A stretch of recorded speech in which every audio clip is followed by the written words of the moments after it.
September 27 Karur சேம்பை நடந்துச்சு அப்படிங்கிறது தெரியும். அந்த மக்களுக்கான அந்த ஒரு நீதி இதுவரையில் கோர்ட்டில் நடந்துகிட்டு இருக்கு. சிபிஐ விசாரணை அப்படின்னு பெரிய அளவு இழுத்துக்கிட்டு இருக்கு. அவங்களுக்கான நீதி கண்டிப்பாக கிடைக்கும் அப்படிங்கிற எந்த ஒரு மாற்று கருத்து கிடையாது. தலைவர் விஜய் அவர்கள் வெற்றி பெற்றதுக்கு பிறகு ஏன் இன்னும் கரூர் போகலை, அந்த மக்களை போய் ஏன் சந்திக்கலை அப்படின்ற கேள்விகளை நம்மளுமே எழுப்பியிருக்கோம். வெற்றி பெற்ற உடனே நீங்கள் நேரடியாக அங்கே தானே போய் சந்திச்சிருக்கணும், அதுதானே சரியாக இருந்திருக்கும் அப்படின்னு நம்ம கேட்டிருந்தோம். அதற்கு போக நம்ம பிரச்சாரத்தையும் அங்கேருந்து முதல்ல தொடங்குங்க, அங்கே தானே நம்ம விழுந்தோம், அங்கேயிருந்து நம்ம எதிர்த்து வருவோம் அப்படின்னு கூட நம்ம சேனலில் சொல்லியிருந்தோம். ஆனால் தலைவர் விஜய் அவர்கள் அங்கேருந்து போகலை. அது ஒரு காரணம் இருந்திருக்கும் அப்படிங்கிறத என்னால் புரிஞ்சுக்க முடியுது. ஏன்னு கேட்டிங்கன்னா, இதே மேலே ஒரு குற்றப்பழி சுமத்தப்பட்டிருக்கு. ஒரு அட்லீஸ்ட் ஒரு ஷார்ட் ஷீட் வரும். சிபிஐடைய ஷார்ட் ஷீட் ஃபைல் பண்ணதுக்கு பிறகு அதில் யாருடைய குற்றவாளி அப்படிங்கிறது ஓரளவுக்கு தெரிஞ்சிடும். அதை எடுத்துக்கிட்டு தலைவர் விஜய் அவர்கள் நேரடியாக சந்திக்க போவார் அப்படின்ற நம்பிக்கை எனக்கு இருந்துச்சுன்னு நினைக்கிறேன். ஆனாலும் பல பேர் நம்மளுடைய சப்ஸ்கிரைபர் கீழே கரூர் போயிருக்கலாம்ல, ஏன் இன்னும் அண்ணன் கரூர் போகலன்ற கேள்வி இருந்துகிட்டே இருந்துச்சு. அது எங்களுக்குமே இருந்துச்சு. ஆனால் தலைவர் விஜய் அவர்கள் அந்த மக்களை மறந்துட மாட்டார் அப்படிங்கிறது. ஏன்னா அதனால அவர் எவ்வளவு பாதிக்கப்பட்டிருக்கார், மனசளவில் அதுலேருந்து மீண்டு வருவதற்கு அவர் எவ்வளவு கஷ்டப்பட்டார். ஒட்டு மொத்தமாகவே இந்த டிவிக்கு அதுலேருந்து மீண்டு வரதுக்கு எவ்வளவு கஷ்டப்பட்டுச்சு. மீண்டு வந்தாலும் இன்னைக்கு வரைக்கும் மனசுல ஒரு கரையாவே இருக்கு. நம்ம கட்சிக்காக ஒரு 41 உயிர்கள் இறந்திருக்கு. அதில் 13 பேர் சிறுமியர் குழந்தைங்க அப்படிங்கும் போது அதோட வலி இருந்துச்சுங்களேன். அதற்கு ஒரு மருந்து போடுற ஒரு விஷயமாக தான் தலைவர் விஜய் அவர்கள் இன்னைக்கு அவர் என்ன முடிவெடுத்துக்கார். இப்போ தற்போதுல நியூஸ்ல வெளியாயிட்டு அதிகாரப்பூர்வமாக அறிக்கைகள் வெளில வரும். கொஞ்ச நாள் கழிச்சு ஐமான் ஒரு 2-3 டேஸ்ல வரும் அப்படிங்கிறது எதிர்பார்க்கப்படுகிறது. அதாவது வரும் ஜூலை 10 தலைவர் விஜய் அவர்கள் அந்த மக்களை கரூர் போய் சந்திக்க போகிறார் அப்படிங்கிறது 2 நாளா நியூஸ் வந்துட்டு இருக்கு. வெறும் கையோட சந்திக்காம அந்த குடும்பத்தில் உள்ள 41 பேருக்கும் அரசு பணி, அதாவது ஒரு குடும்பத்துக்கு ஒரு பேருக்கு அரசு பணி கொடுக்க போகிறார் அப்படின்னு கேட்ட உடனே எனக்கு ரொம்ப சந்தோஷமா. தலைவர் விஜய் அவர்கள் சரியான முடிவு எடுத்திருக்கிறார். அது இந்த நேரம் 1 மாசம் காலம் தாமதமானதுக்கு கூட இந்த பணி நிரந்தரம்லாம் செய்யணும், கையெழுத்து போட்ட உடனே பதவி ஏற்றுக்கிட்டார். அதுக்கு பிறகு எந்தெந்த பணிகள்லாம் உங்களுக்கு கொடுக்கணும் அப்படின்ற ஒரு டீம் இருந்திருக்கும், சொல்லியிருப்பார் இது மாதிரி நம்ம கொடுக்கணும், ரெடி பண்ணுங்கன்னு. அதுக்கான ஆயத்த பணிகள் நடந்து இருக்கு. தலைவர் விஜய் அவர்கள் நேரடியாக அந்த மக்கள்கிட்ட கொண்ட அந்த பணியானையை கொடுத்துட்டு நேரடியாக பார்த்துட்டு வர போறார் அப்படின்னு சொன்ன உடனே அவ்வளவுதான், எங்க பசங்க ஃபுல்லா சந்தோஷம் ஆயிட்டாங்க. அவங்களுக்கு ஒரு இனம் புரியாத சந்தோஷம் அது குறையாவே இருந்துச்சுல்ல. அந்த பக்கம் ஏன் போகலன்னு அப்படிங்கோ இன்னைக்கு அந்த பசங்க செலிப்ரேட் பண்றாங்க. அந்த 42 பேர் குடும்பத்துக்கு கொடுக்குறாரு எங்க அண்ணங்கமோ, அது எப்படி சொல்றது, ஒரு இனம் புரியாத சந்தோஷத்துல பசங்க அதை வெளிப்படுத்திக்கிட்டு இருக்காங்க. அப்படிங்கும்போது அவன் எவ்வளவு பாதிக்கப்பட்டிருக்கான் பாரு அப்படின்னு எங்களால் புரிஞ்சுக்க முடியுது. அவன் நம்மள மாதிரி தான் அந்த பசங்களும். ஏறிக்கிட்டா கரூர் சேம்பை நடந்த அன்னைக்கு ஒரு குறைஞ்சபட்சம் அதுலேருந்து நம்ம வெளில வரத்துக்கு ஒரு வார காலம் எடுத்து போச்சு. ஒரு 3 நாள் முழுக்க தூக்கம் இல்லை. அன்னைக்கு 8:30 மணிக்கெல்லாம் யாருமே தூங்கல. 8:30 மணிலேருந்து விஷயம் நடக்க ஆரம்பிச்சுது. அந்த நாள் முழுக்க யாருமே தூங்கல. அடுத்த நாள் முழுக்க கண்ணு செவக்க உட்காந்துருந்தாங்க. அடுத்த நாளும் போயிட்டு இருக்கு. அவங்க அவதூறு பரப்ப வேண்டிய டீம்லாம் அவதூறு பரப்பிட்டு இருக்காங்க. அதில் உட்காந்து அடிச்சுக்கிட்டு சண்டை போட்டுக்கிட்டு அந்த பசங்களோட சண்டை போட்டுக்கிட்டு எப்படி ஹேண்டில் பண்றதுன்னே தெரியல. இதை இப்படி ஒரு சம்பவம் நடந்து போச்சு. இதை எப்படி நம்ம தடுத்து நிறுத்துறது? ஏன்னா உயிர் போயிருக்கிறது 41 உயிர். அதுவும் தாவேக்கா அந்த தலைவர் விஜய் அவர்களை பார்க்க வந்த நம்மளுடைய சொந்த உயிர். அவங்க அதை வச்சு எத்தனை பொலிட்டிக்கல் பண்ணிக்கிட்டு இருந்தாங்க. அந்த இடத்துல தான் யாரெல்லாம் அயோக்கியர்கள் அப்படிங்கிறது எங்களால் தெரிஞ்சுக்க முடிஞ்சது. எனக்கு நாம் தமிழர் கட்சி மேல இருக்கிற கோபம் அதீத கோபமா மாறினதுக்கு அதுதான் காரணம். ஏனென்றா சீமான் அவர்கள் அங்க சொல்லிட்டாரு, அவர் எந்த ஒரு தலைவரும் இறக்க நினைக்க மாட்டாங்க, இது ஒரு நடந்த விபரீதம், அதுலேருந்து விஜய் அவர்கள் மீண்டு வரணும்னு சொல்லும் போது பரவாயில்ல, இந்த நேரத்தில் சீமான் கரெக்டாக இருக்கிறாருப்பா அப்படின்னு நினைச்சு சந்தோஷப்பட்டாலும் அவர் இன்டெரக்டா யாருக்கு இன்ஸ்ட்ரக்ஷன் கொடுத்திருந்தாருன்னா அங்க இருக்கிற சில வெறி நாய்கள், வேட்டை நாய்களுக்கு இன்ஸ்ட்ரக்ஷன் கொடுத்திருந்தார்கள்.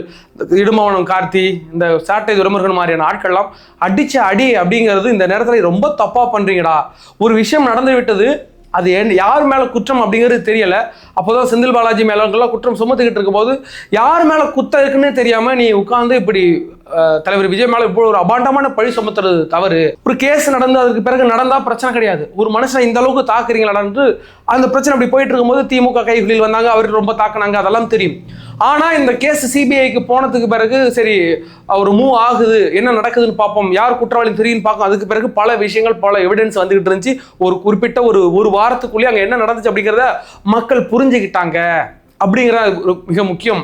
மக்கள் புரிஞ்சுக்கிட்டாங்க அப்படிங்கிறத விட அந்த 41 குடும்பத்தினர் புரிஞ்சுக்கிட்டாங்கல்ல, அது எக்ஸ்ட்ரீம் லெவல். யாருமே எதிர்பார்க்காத ஒரு எக்ஸ்ட்ரீம் லெவல். இப்போ நம்ம குடும்பத்தில் ஒரு உயிர் அப்படி போயிருந்துச்சுன்னா எவ்வளவு பேர் அது இல்லைங்க இதுக்கு விஜய்க்கு எந்த சம்மந்தமும் கிடையாதுங்க, அவர் என்னங்க பண்ணார், வந்தாரு பார்த்துட்டு போயிட்டாரு, நாங்கள் தானே போனோம், எங்கள் மேலே தான் தப்புன்னு அதை ரியலைஸ் பண்ணுற இடத்துல அவங்க இருந்திருக்கிறாங்க அப்படிங்கிறதே ஒரு அம்மா சொன்னாங்க. ஒரு 13 வயசு சிறுமியை இழந்த ஒரு அம்மா.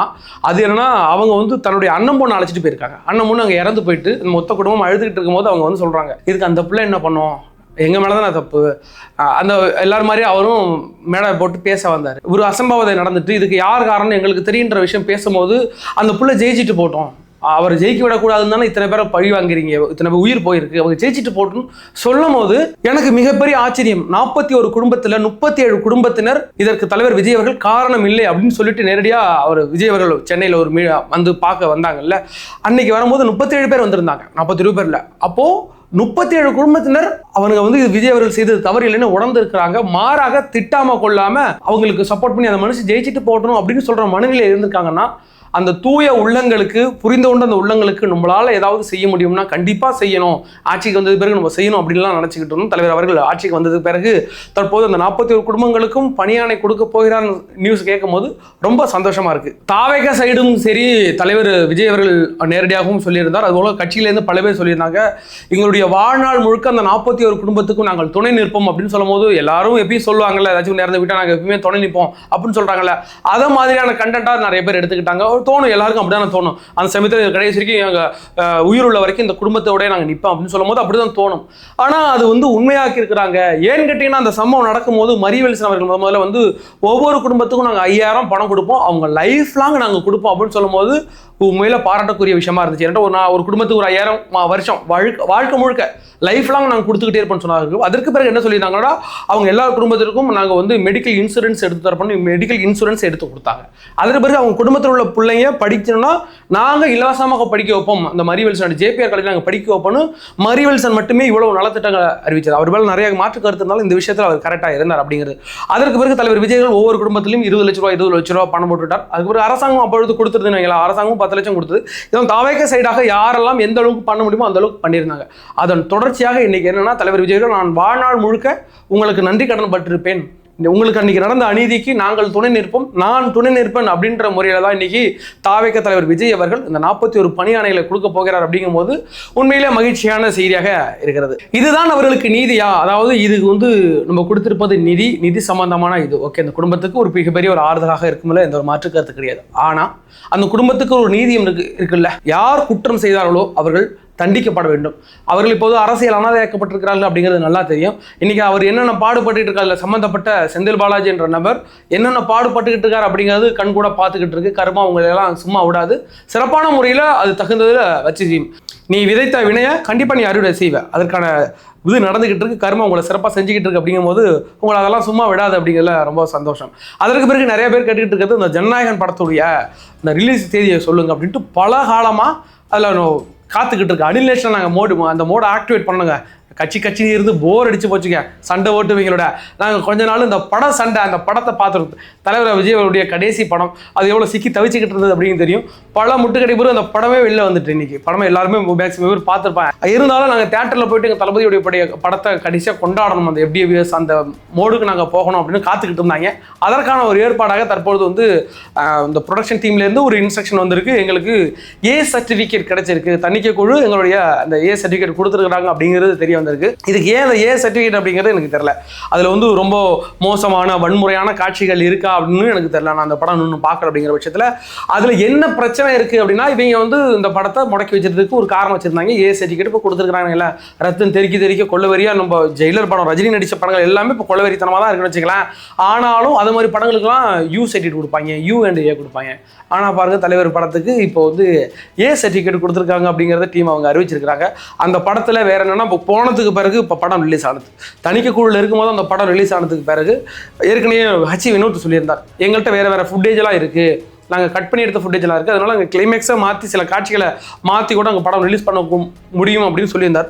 ஒருவேளை நீங்கள் ஏற்கனவே பார்த்தீங்க ஒரு படம், அந்த படம் பாதி தான் இருக்கும், அது வேற பாதியாக என்ன இருக்கும்னா, தேவையில்லாத ஃபுட்டேஜ்லாம் கட் பண்ணி வச்சிருந்தாங்களா, அந்த ஃபுட்டேஜை உள்ளே இணைச்சி சிலதை கட் பண்ணி மறுபடியுமே தணிக்கை குழுக்கு அனுப்பப்பட்டதாக சில செய்திகள் இருந்துச்சு. ஒருவேளை அப்படியாக கூட வரலாம். நீங்கள் பார்த்த ஒரு ஜனநாயகன் படம் ஏற்கனவே ரிலீஸ் ஆன படம் இருக்குல்ல, திருட்டுத்தனம் வெளியிட்டாங்கல்ல, அந்த படம் ஒரு பாதியாகவும் தற்போது வரப்போகிறது வேற ஒரு பாதியாக இருப்பதற்கு கூட வாய்ப்பு இருக்குது. அப்படி பட்சத்தில் குறைந்தபட்சம் இந்த ஜூலை எண்டுக்குள்ளே இந்த படம் வெளியாயிடும் அப்படின்னு தான் அறிவிச்சிருக்கிறாங்க, அநேகமாக சொல்லியிருக்காங்க. அதுக்கு பார்ப்போம். என்கிட்ட படம் ரிலீஸ் ஆகிட்டு ஆல்ரெடி அப்படின்னு சொல்லி ரொம்ப காலதாமதப்படுத்த மாட்டாங்க. இதுக்கு பிறகுலாம் அதுக்கு ப்ரொமோஷன் தேவை கிடையாது. தலைவர் விஜய் படம் வந்தது பிறகு அவர் பொலிட்டிக்கல் வந்து ஏன்டா அவர் வந்து எலெக்ஷனுக்கு முன்னாடி வரைக்கும் நிறைய பேர் ட்ராப் அவுட் பண்ணிட்டாங்க. நெட்ஃப்ளிக்ஸ் அது மாதிரியான இணையதளங்கள்லாம் இல்லை நாங்கள் அந்த படத்தை எங்களுக்கு வேண்டாம், அந்த படம் ரிலீஸ் ஆகிட்டு இதுக்கு பிறகு இதுக்கு மவுசு இல்லை அப்படின்ட்டு எல்லாமே திருப்பி கொடுத்துட்டாங்க. தளபதி வந்து முதலமைச்சராக பதவி ஏற்றதுக்கு பிறகு என்ன பண்ணிட்டாங்கன்னா நாங்கள் வாங்குறோம்னு போட்டி போட ஆரம்பிச்சாங்க. ஏன்டா கிரேஸ் அந்த அளவுக்கு ஏறிட்டு அப்படிங்கிறதுல ஒட்டுமொத்த இந்தியாவும் அந்த படத்தை வந்து மறுபடியும் பார்ப்பாங்க அப்படிங்கிற காரணத்தினால பல நிறுவனங்கள் அதை வாங்க ஆரம்பிச்சிட்டு அப்படிங்கிற பட்சத்தில் குறைந்தபட்சம் இன்னும் ஒரு 2 வாரம் 3 வாரத்துக்குள்ள எண்ட் ஆஃப் த ஜூலைக்குள்ள அந்த படம் ரிலீஸ் ஆக காத்திருக்கிறது அப்படிங்கிறது வரும். ஆனால் இன்னும் அஃபிஷியலாக அவங்க இன்னும் வெளியிடலை என்கிட்ட அந்த போஸ்ட் இருக்கிறது எல்லாம். ஆனால் ப்ரொடக்ஷன் டீம்ல இருந்து அந்த நியூஸ் வெளில வந்திருக்கு அப்படிங்கிற பட்சத்தில் கூடிய விரைவில் அந்த படம் தியேட்டர்களில் வெளியாக போயிருது.